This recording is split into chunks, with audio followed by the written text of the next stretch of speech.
markets in this period of COVID-19 pandemic. We will now be looking at the capital markets, activities, performance, and of course, its support to the economy during this period. With me to take this conversation further is Mr. Charles Fakrogha, Chief Dealer, City Code Investment and Trust Limited. Good morning, Mr. Charles Fakrogha. Yes, thank you for having me, Crochet. Yeah, thank you for joining us. And with me in the studio is Mr. Bosun Omofaye, a special co-guest. Thank you. CEO Good morning. of Africa Reports. Good morning, everyone. Thank you, Fakrogha. You know, this is the forte for two of you. I mean, the capital market, covering it. For all of us. I mean, for him, he's trading, he's the chief dealer, he brings capacity building to the market. And Mr. Bosun has been covering the market, bringing all the developments around the market for decades. Two of them are really remarkable. So, Mr. Charles, let's begin by asking you, how's the experience been during the lockdown as we begin to see the easing steps coming to the fore?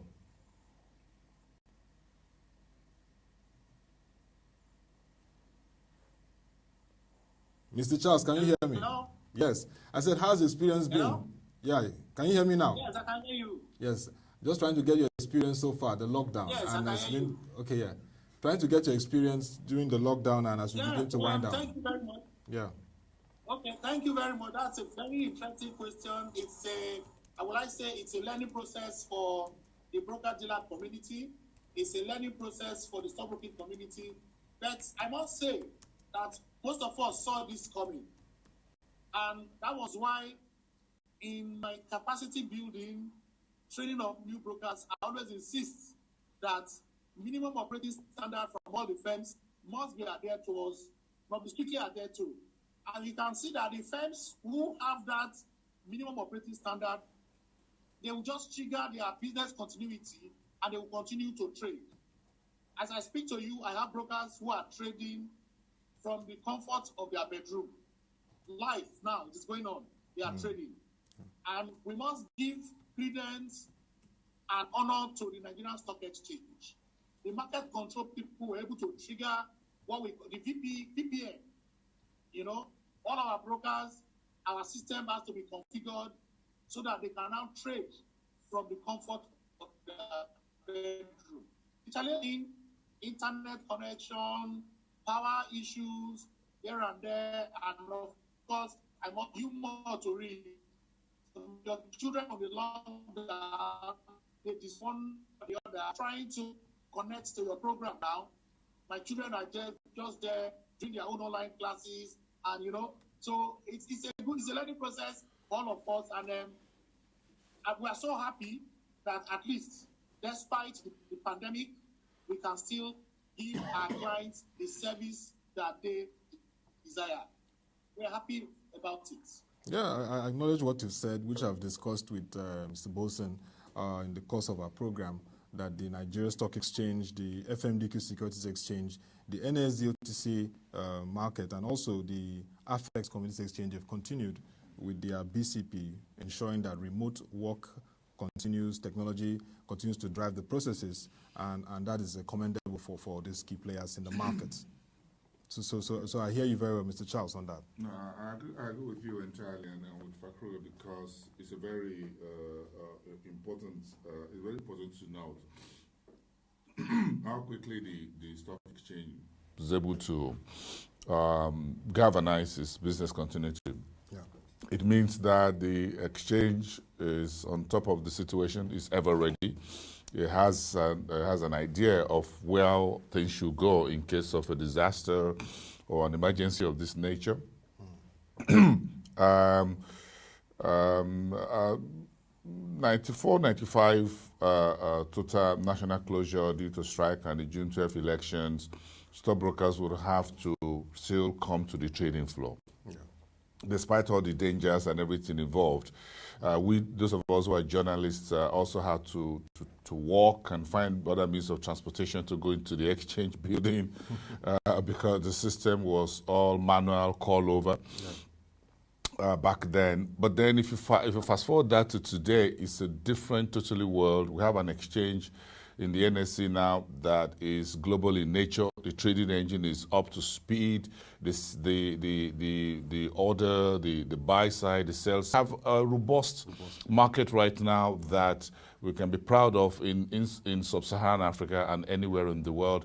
And over the last 10 years in particular, and this is not just praising, but we must recognize what the Council of the Exchange has done, and in particular the leadership of Oscar Onyema, who has moved from the 2010-2011 situation to where we are today. So over about a 10-year period, he's been able to turn around the Nigerian Stock Exchange and the robustness that goes into market oversight, into the various parties. Today you have brokers and dealing firms that have services for which folks can trade on the phone. So there are programs, there are products and services.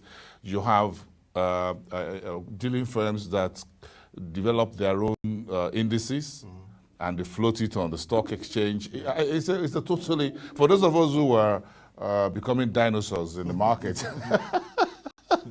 So those of us who started through the call over, and you have to take your pen and paper and mark the daily official list and boxes and boxes of it filled at home. Now everybody anywhere in the world has everything on this phone, and wherever you can be, on trade, you can be on the moon.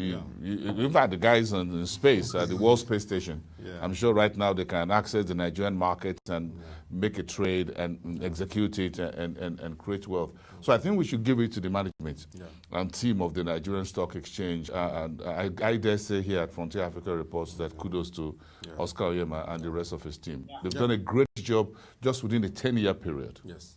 We commend their commendation to our ProShare research team.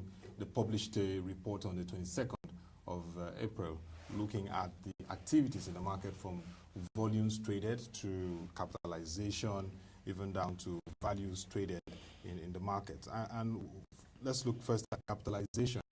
When we look at the sector spread for the period of the first phase of the lockdown announced by the President, Muhammadu Buhari, between 30th of March to I think 13th of April, the activities showed that 35 companies recorded a drop in market capitalization that during the first phase of the lockdown. That was looking at financial services, topped it, services industry topped, and the ICT industry. So 35 recorded a decline in market capitalization, while 39 sectors or 39 stocks recorded growth in the market cap. 35 stocks recorded a decline in market cap, while 39 stocks recorded a growth. So for those 35 that recorded a decline, the financial services, the services industry, and ICT topped those sectors, while for growth in market cap for the 39, financial services again, consumer goods, and healthcare topped those stocks. For you, Mr.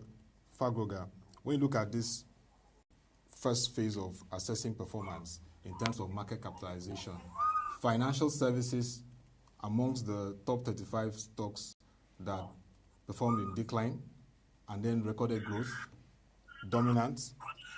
We also saw consumer goods again, and also saw healthcare in terms of growth. But in terms of the decline, we saw services and the ICT. What does that speak to you in terms of sector performance during this lockdown period in the market? Yes, thank you. If I get your question correctly, the sectors that has done quite a bit well in this period. Yes. Like you have mentioned in your report, you will discover that the healthcare sector has improved, did better.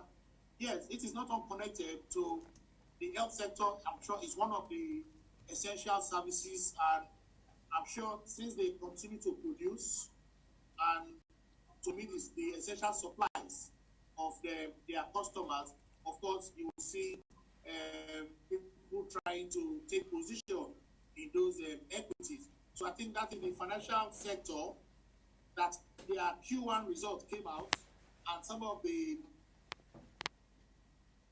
dividend they also paid to have some significant improvements in their trading.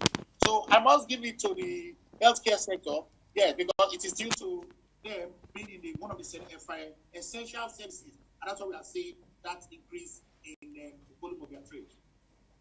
Okay, so in terms of the decline, we still saw financial services, we saw services and the ICT.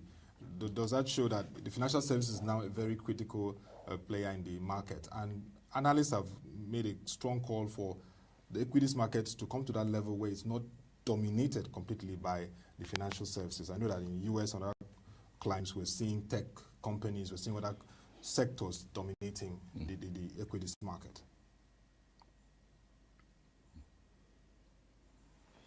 Yes, thank you very much. Yeah, you know, the financial service industry anywhere in the world is the mainstay of most the economy. If that financial system sneezes, the economy will catch cold. Okay, so but the Nigerian financial service industry has really dominated our market, and most of us don't really like it so much because every sector has a significant role to play in the economic development. Yeah, the ICT sector has a major role to play, and I believe you know that fintech, that sector is gradually coming up, and by the time most of the industry players are able to embrace more of ICT, fintech, we're going to see a gradual increment in participation in that sector. We're talking of the fintech, we're talking of innovation, so it's just a matter of awareness, and of course the interest, and of course government also has a major role to play. Source of this innovation, this fintech, they have also to be told and explained to the importance of being in the market and raising funds from the capital market. So when all this is very clear to them, I believe those promoters will be able to come to the market and will see more and more activity in that sector. They're also encouraging the fintech companies. And there are regulations. SEC has their regulations to regulate the fintech companies. NSE also has their own. So all these from regulators and also from the operators are being geared towards ensuring that we have more and more companies from the fintech industry coming to the market and increase activities in that space. Yeah. Now, still from that report, we saw that before the lockdown, the market dipped in terms of all-share index by minus 10.36%, but it inched up by 7.45% as at April 20th, 2020. So in terms of the sentiment and driving this performance, what do you think were the real factors involved in this? Okay, yes, thank you very much. You must recall that I was asked this question before even the lockdown, that what is NSE looking at? And I said the NSE and the broking community, we are not surprised. We knew we were getting to this level. And before now, they've been doing disaster recovery tests, business continuity. So when it was triggered, initially, most investors thought they would not be able to access their brokers, they would not be able to access the market, they would not be able to do anything. But they were surprised. At the onset of the lockdown, they are still able to seamless. Even the quoted company, when you, the NSE even went further to relax some of their conditions in terms of post-listing requirements, what we call the ex-issuer, where these companies can stay in their offices and send their report. So they now saw that they can still do more of their activities, even more, especially for investors. And I must confess, I'm not going to advertise for any company. There's some firm who called me and said their transaction as because their customers, the investors, were so happy that they can still do their transaction in a seamless way. Imagine an investor who has just 100 units of any particular company and is in need of cash. He just sends a mail to his broker and said, okay, I want to sell. And before you know what, the broker was trading using the VPN, and he was able to trade. The client got their last on his phone, and before he has the cash in his account, and he was able to go to it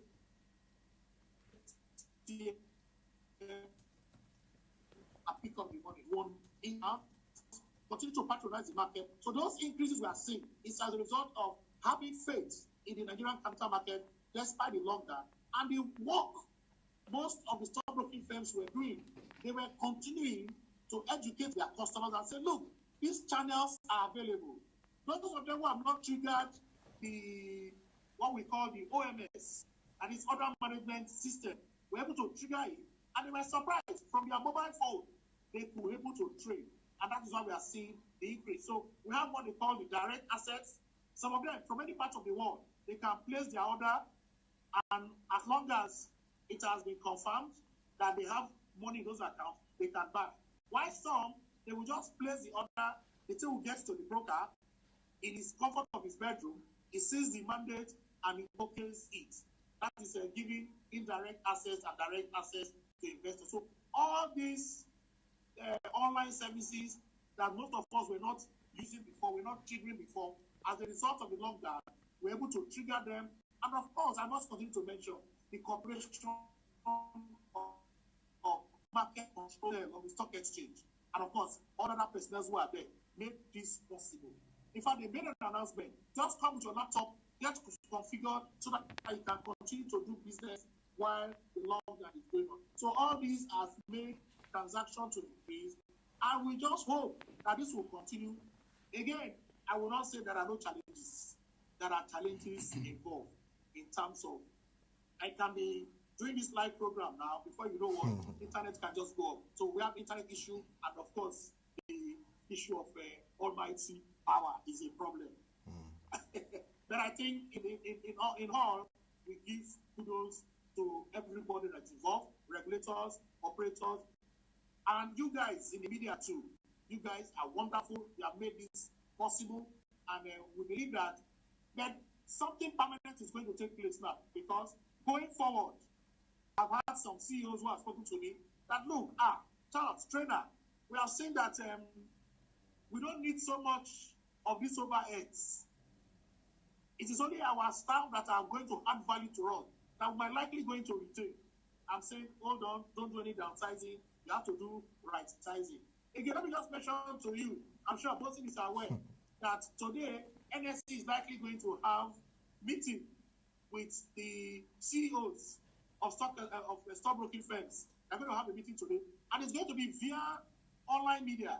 So you can see that we thought these things were not possible before, but with the insistence by the NSC and giving us all the support, most of us are taking it seriously and meeting, discussion, and looking at ways to things we need to clear up. Commercialization is us there. They want to, as everything gets to a logical conclusion.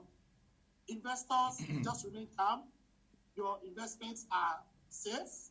Just get in touch with your stockbroker. It's going to be a little bit of inconvenience, but by the time we get used to it, and it is going to become a culture. That's what most of us will be doing. Okay, Mr. Charles, I think I'll key in Mr. Boson, but still from this report, what I just saw from this report, I mean, sectoral analysis before the lockdown from the Pro-Share Research Report, financial services, the volume traded was 89.76%. And then look at conglomerates, first phase. Financial services, 81.67%. Healthcare, 5.34%. Consumer goods, 4.48%. That shows a huge disparity in terms of domination. I believe, Mr. Charles and Mr. Boson. Well, if you permit me to weigh in very quickly, the banks hold technically all the aces. Yeah. So let's give it to them. When banks are reporting on Wall Street, Bank of America, Wells Fargo, the rest of them, even in European markets, the likes of Deutsche Bank, Credit Suisse, and the rest, everyone anywhere in the world. So banks or financial services, which includes insurance in our own jurisdiction, are very, very key. So you must take that, we must give that to them. Again, the banks are the key to both local and foreign portfolio investors who are getting into the various asset classes that we have, whether it's the mutual funds, whether they're coming through PFAs, whether they're coming through the insurance, whether they're coming through the bond market, if they're playing the euro bonds. So the banks are there to intermediate, provide liquidity, give them some guidance into what the central bank or the financial regulator will be doing. So the bank, you cannot do without the banks. So you must keep one permanent eye and additional ear to the ground as far as the banks are concerned. But I like what is going on now, that with the data from ProShare, which is very good, we begin to see an increase in healthcare stocks. Yes. Neiman Pharmaceuticals, May and Baker, Pfizer, and Union Diagnostics. So, and I'm sure Farouk trade these guys on, and he understands that you can see the volume, the size of the volume coming up because of this health pandemic issue and intervention discussions and policy being thrown up there by the Central Bank of Nigeria, which is good for this sector. Consumer goods will also come into very big play. We don't need to wait for a pandemic of this nature to get other sectors or subsectors of the market to also come up. So it's not just the healthcare, the agri sector allied on the NSC, that subsector also need to be part of the conversation moving forward. A good thing that we have a very good, the management and the brokers themselves, they come of age. They're tremendously far, way off from where some of us started reporting the market about 3 decades ago. So that is on one side. But let me just add very quickly, without taking the portfolio. I think it's a very, so yes, looking at MTN story. I'm sure you've seen the earnings, Fakrogha. Yes, I saw it briefly, yeah. Yes, that's revenue about 16.7%, earnings before interest or EBITDA 15.3%, EBITDA margin 52.7%, profit after tax 5.7% to the north, number of subscribers up by 4.2 million to 68. So right now MTN is close to 70 million. It looks like we're all paying into MTN. I'm sure Airtel Africa will have something. I had to move to a higher bundle yesterday night with Airtel because, I don't know, like you rightly said earlier, internet connectivity is, these guys are on this earnings news.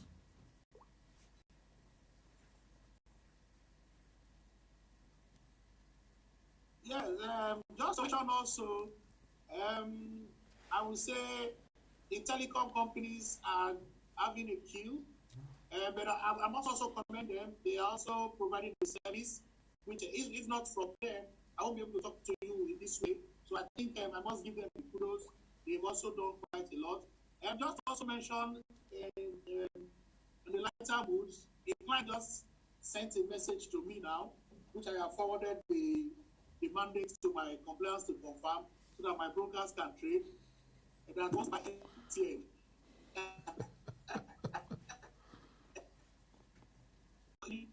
Mandate just came in now, and I forwarded to my compliance to confirm. So we can see that because, and he said it's because he has been at home and he has been using so much data.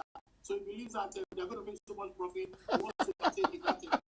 So put your money where your mouth is, and your mouth where your money is. That's it, isn't it, Fakrogha? He wants to put his money where his mouth is, and his mouth where his money is.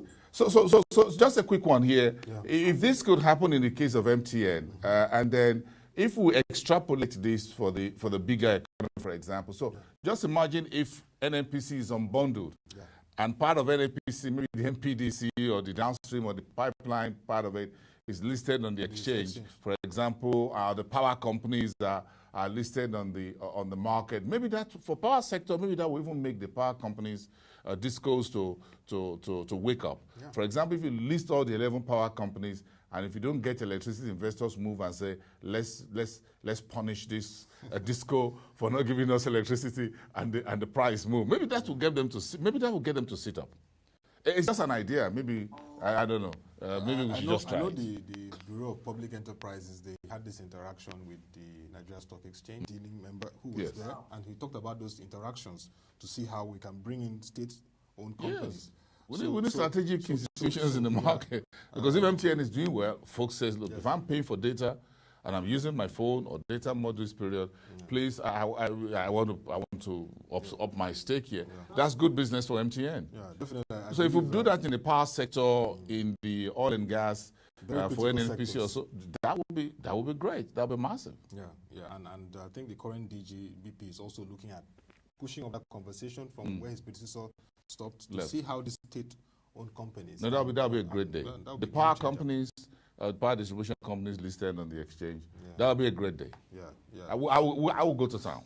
I'm sure millions of Nigerians will go to town. How volatile the share price will be, share prices will be of these 11 companies, I don't know. But it's going to be really fun. Yes. That brings us to the question of retail investors. Mr. Charles, how are you engaging the retail investors? Because in this period, they need to be encouraged to be still part of the market. There's this uncertainty, but they need to be engaged. And post-recession, remember that they were burnt in terms of the impacts. There's still much work to restore their confidence. So it's very important to restore their confidence. So, Mr. Charles.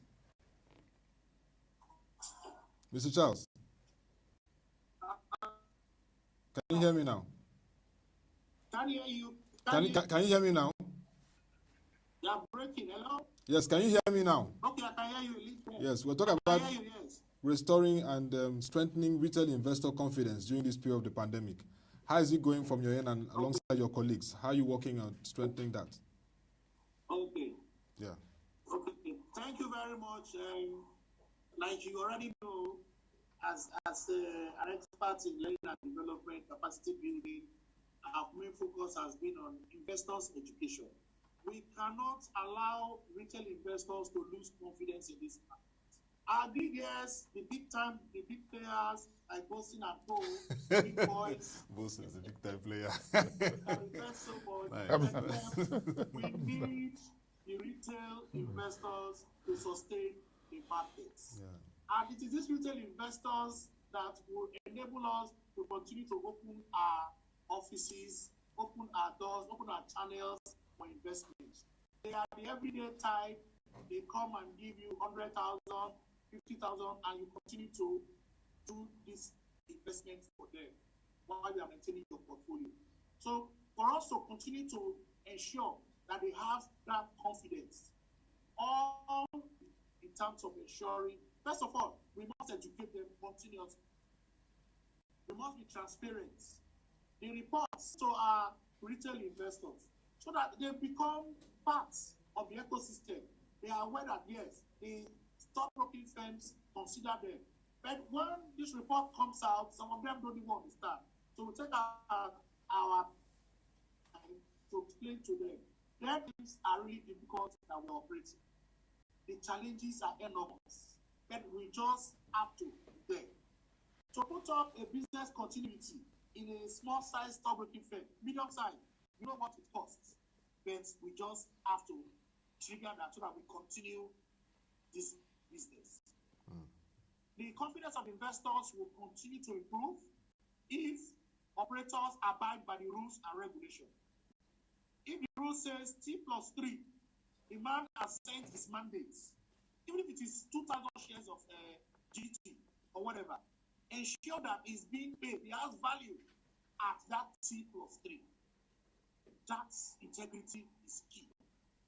And I must also commend my institute, CIS, in all their CBD. It is integrity, ethics. I cannot overemphasize. We need to tell our members that our integrity is what we sell. It is trust that is what we sell. So we'll continuously abide by that. And of course, so investors should not be afraid. We will continuously educate them. We will continuously ensure that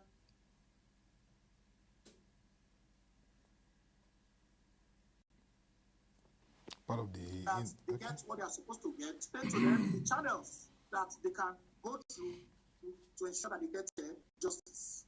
Okay. Mr. Bosin, the issue of investor education, retail investors really gaining confidence amidst the pandemic and the chambers is very critical at this point. Yeah, it's key. It had always been key and should continue to be very key. Period, I think we've learned from the meltdown of 2008 and some of the legacy inflation and other issues brought on the markets back then, the bad blood that was created between the markets and retail investors. But I'm happy that from the stock exchange and the SEC, and we shouldn't forget that, they've been trying to get the retail investors' confidence back in the market. And that is very, very, very key. And we should say thank you that are rolled out by some of the listed firms. And folks are asking questions even on social media, on Twitter. How do I invest in the markets? If I have X, Y amount of money, how much do I from the common man? So I'm encouraged when I get some of these requests and I forward them to a number of the dealing firms and say, look, you can talk to anyone that you wish to. So that is very, very key.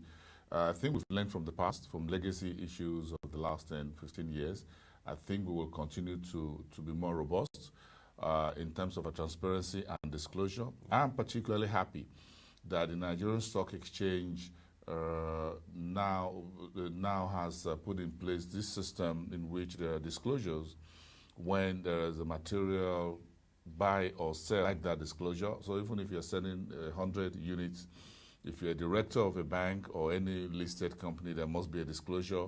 As the relevant department of the stock exchange, I'm particularly happy to have that material disclosure every day, and this published immediately on the website. You have the identity of the buyer, you have the identity of the seller, you have the price at which it was bought and sold, who's buying, who is selling, at what price, and all that. Disclosure is if there's anything that now you can tell the names of individuals who are buying or divesting when they are directors of the company. And I think it's a game changer for me. Yeah.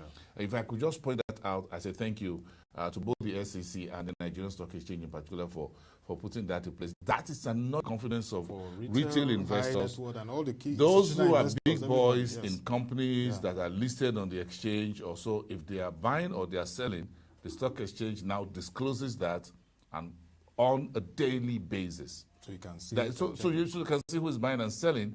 And if you want to think this is happening, how materially important is this for me, either on the buy side, on the sell side, or on the hold side? Because there are three sides. Yes. So you can either buy, sell, or decide to hold based on development. So the more disclosure, the more transparent, the more that the stock exchange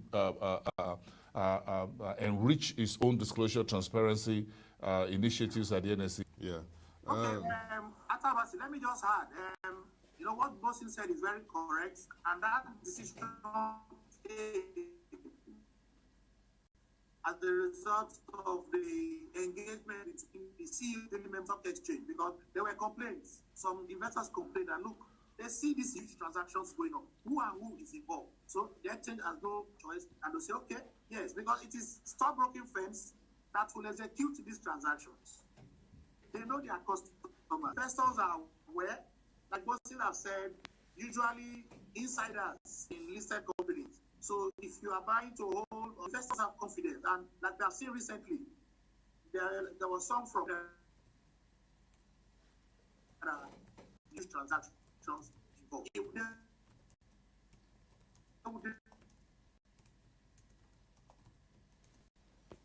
close, that is aware of any big transaction that taking place by insiders in listed companies. Okay, that's a very noble initiative, it's a great one. Boost confidence. In I agree with you. I've had a few folks ask questions about that, and they said, "Oh, this is," and I said, "This is one of the greatest. This is the biggest news. I can hold on to this market. We just report the numbers." But again, don't need to know. It's a level playing field. Yes. And the more you do that, the more we are in line with international best practices. Yes. If we're the best and the gateway market in Nigeria for Sub-Saharan Africa, hold on a second, that disclosure must be. If you check the GSC, for example, the GSC stock exchange, the SCNS, you find this disclosure there. So we've just moved. Again, we are part of the, we're a member of the World Federation of Exchanges. WFE. So WFE. So that means that we're keeping up to being member of the global best practices. And I think the exchange will definitely do more. The demutualization will be the icing on the cake moving forward. And I look forward to that full day. I look forward to that big day. Mr. Charles, pandemic or no pandemic, the demutualization is a must to go for this year. How are you bracing up with your community for this?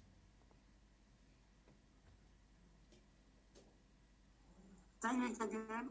I'm saying, how are you bracing up for the demutualization? Demutualization is here, and how is your community bracing up and preparing for this phase? Yes, thank you very much. You can see that before the pandemic, I think March 4th, everything was ratified. All the CEOs and all the dealing and honorary members were to the terms and conditions. So the community is prepared for it, and dealing members are really happy that a journey that started a long time ago. But again, I must also mention demutualization did not start with this current administration. It is something that has been proposed long ago, as far back as 2001. You know, so we know that it's a continuous process, and we now have to making it possible for us to see it coming to conclusion. And in a couple of months, that will be actualized, and we begin to see a new NSE. Okay. The Association of Stockbroking, Association of Security Dealers, that's the umbrella body for dealing member firms, they are in support. They've even set up a DEX as to frequently ask questions, where stockbroking firms can go and ask questions, even investors, and find out how things are going, and everybody is carried along. So we are prepared, the committee is prepared, and everybody is looking forward to a speedy and seamless conclusion of the whole process. So, Mr. Charles, in 2 minutes, can you just tell us what you expect to see happen more in terms of fiscal and monetary measures that can boost the market as the lockdown begins to ease? Yes, thank you very much. Yes, the government is doing what they can. Like Bosin mentioned, the CBN has been doing so many stimulus package, trying to support the SMEs, and that should also be extended to quoted companies, listed companies. Yes, they should also be made. They should also have a channel for them to also assess whatever support or stimulus package that CBN is also doing. Yes, I think I suggest for them to do that. Then for the regulators, yes, they are also doing that for SEC and NSE. Because now NSE is the submission of reports by listed firms, and even we operators. You can also see what the professional body has done. ICANN is saying normally you have to stamp an audited report or an account before it is submitted to NSE. Now, their members cannot have access to that stamp or seal or whatever. They are now telling the regulators, accept it. So everybody is doing all they can to ensure that pandemic or no pandemic transactions go ahead. Then on the part of the operators, what they can also do, continuous training and retraining. I must always emphasize that, even though some people also tend to disagree with me. In these times, we need to continuously train and retrain our personnel. We not only operators, regulators, so that we all know we have to be a step ahead, and we'll continue to operate and ensure that the economy is not grounded. But the capital market in any economy is a major player. And that's what takes me to the government economic sustainability plan we are having. I think they should include other stakeholders in the economy, from the capital markets and from operators in my community, should be included in that community, in that economic sustainability, because for we to have it sustainable. And I'm so happy that both NSC and SEC has their guidelines and regulation for a sustainable capital market so that we can also have a sustainable economic development so that all the stakeholders involved will see the benefits and, of course, will kickstart the economy. Thank you very much. Thank you very much, Mr. Charles. A few closing words from you, Mr. Bolson. No, I think I agree with him that the government needs to mainstream the securities market into it. The government seemed to have a more of a bit of a warmer handshake with the debt market via the debt management office, and with the central bank because of his position as the banker of last resort and banker to the government. So that's on that side. But you also need the other side of the securities market beyond the fixed income, which is borrowing, debt, and what have you. So it would be good to also have a view of the equity market in what the government is doing. Again, because it's the equities market that is where you create wealth. Yeah, you make money in the fixed income, treasury bills, and bonds, or what have you. But again, the companies listed on the stock exchange, for example, on the industrial productivity manufacturing base of Nigeria. So you need that sector more than any other when you talk about the financial services industry. The companies on the exchange, whether they are small, big, or medium, are the ones who relate directly with the man on the streets, with everything. The entire ecosystem you find in the equities market. And that is why in developed economies, no president of the United States joke with Wall Street. Okay, he will speak about the GM Motors. He will speak about the companies that the Ford. He will speak about companies that do business on Wall Street. Companies that create jobs from Michigan to Seattle to Detroit, everywhere. That is how we should take our own equity markets in Nigeria from the government side. It's not enough to be very close and comfy and cozy with the debt management office. That is going to help you manage your debts. But on the equity side, where you want to create jobs and you want more of these small businesses to also graduate and be listed on any of the exchanges that we have, or even more in the future, including commodities. As we are promoting agricultural commodities exchanges, you need to be closer, you need to bring them more into discussion and closeness than before. If you talk about Nasima, LCCI, whatever, these are companies that some of them are listed on the stock exchange or on the NESD. Look at the fantastic report of WAMCO, Friesland WAMCO, for example. A big company on the NESD PLC. Right? These are companies that employ thousands of Nigerians. You need to relate with these companies and these exchanges, securities exchanges, the more or as much as you do with the debt management office and the central bank. We know how vital the central bank and DMO are to the fiscal balance or whatever of the government. But again, you want to know what is really going on the ground, you need to be close to the professionals and the securities operators on the equity side of the street, of the market street. Yeah. Thank you very much, Mr. Charles Fakrogha, Chief Dealer, City Code Investment and Trust Limited, for your insights on the COVID-19 implications for Nigerian capital market and the role they can play. I hear from you very well that the capital market must be brought into the mainstream of our economic sustainability plan. Same agreed here with Mr. Bolson Omofaye. Thank you. My pleasure. Nice. Thanks for having me. So that will be all for the market review today. We'll continue this conversation tomorrow. You can log on to our website, www.proshareng.com, to get further market reports and